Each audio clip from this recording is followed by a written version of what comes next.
Hello and welcome back to HardReset.Info. In this video, I will show you how to turn off lock screen wallpaper change on Samsung S25. Let's begin.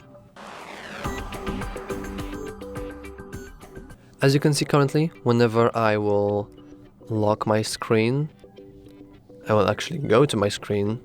You can see that we have a bunch of different photos of plants. So let's turn it off, shall we? First of all, I want to go into settings, scroll down a little bit until you'll see wallpaper and style. That's the wrong button. And in here we don't click our lock screen, instead we go to change wallpapers.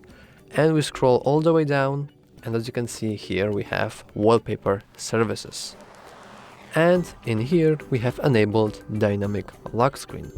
We simply click none, we hit apply, and now when we go back to our lock screen, you can see that it is no longer changing.